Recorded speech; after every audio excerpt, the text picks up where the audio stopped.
The Nintendo Switch 2, 1 year later. Is it still worth it?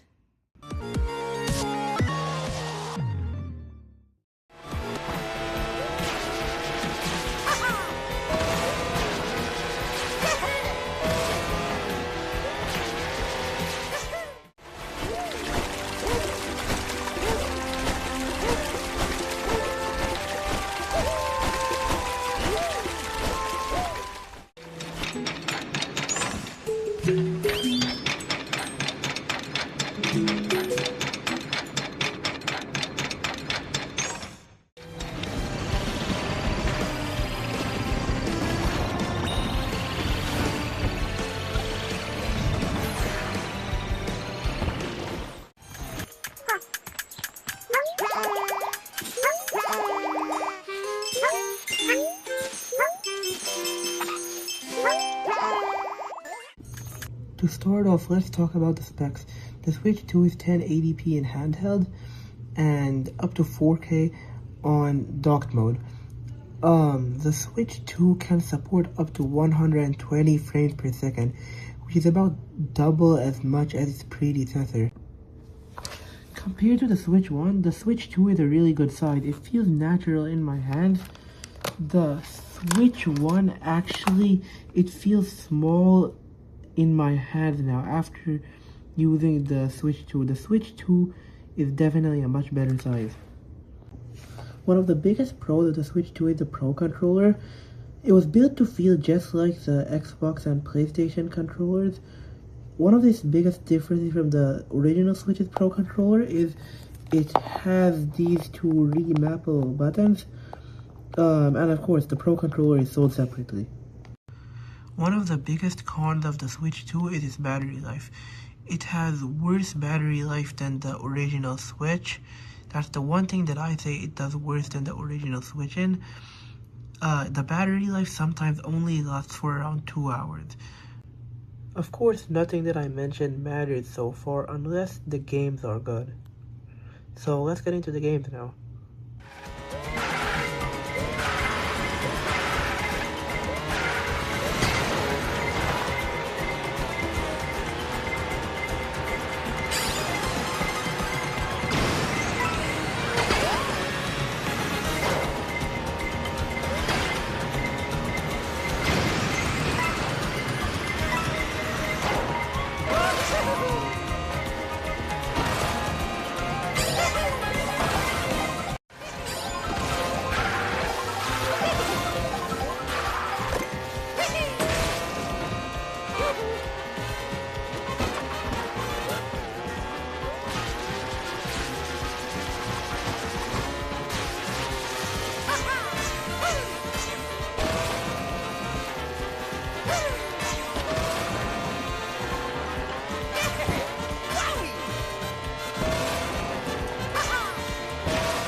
So based on all of this, I would rate the Switch 2 as a 9 out of 10.